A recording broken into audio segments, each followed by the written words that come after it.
Let's call a spade, shall we? Extending airstrikes is basically a euphemism for getting in a plane, flying somewhere new, and releasing tons of explosives onto the land below. If it sounds harsh, that's probably because it is.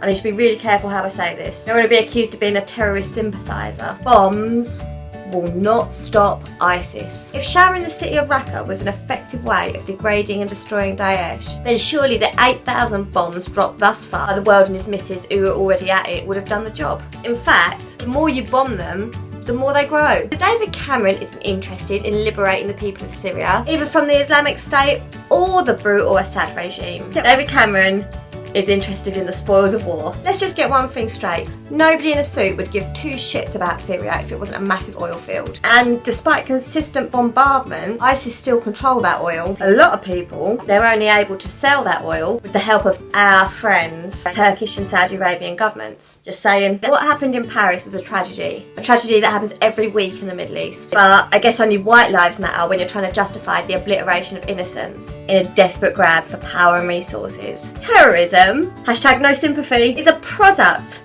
of this desperate grab for power and resources, also known as imperialism. So what, eh? As long as me and my family are safe, that's all that matters. Does anyone really think that 52 ordinary Londoners wouldn't have been killed in the 7/7 attacks if the Blair government hadn't taken us to Iraq? The British Air Force are still there, 12 years on. Gareth Gates was #1 at the time, and we're still dropping bombs on Iraq. Gareth Gates! Many Syrians see President Assad as their big problem. Might be something to do with that time he used chemical weapons against them. But the Russians are supporting him because they think that he's their best bet in the old power land grab situation. So they're currently bombing the 70,000 elusive moderate fighters that David Cameron wants to stop fighting against Assad, who they think is their main problem, and start doing his dirty work fighting ISIS.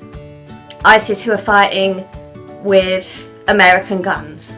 The whole thing's shaping up to be, well, you don't want to use words like proxy World War III, but if the boot fits. I watched the debate in the House of Commons, and I'll be honest, the spectacle of Hilary Benn invoking the sacrifices that were made by British trade unionists who went over in the 1930s to fight against the fascist dictatorship in Spain, as though it is in any way comparable to perpetuating this cycle of imperialist misadventure and reactionary terrorism. Well, it made me do a bit of sick in my mouth and then swallow it.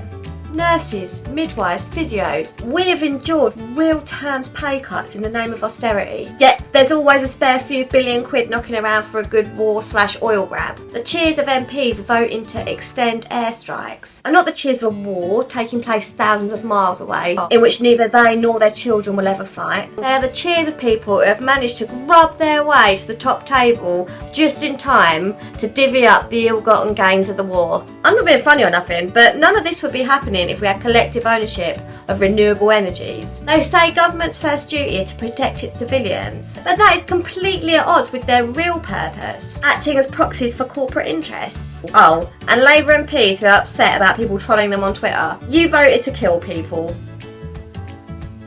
See you later.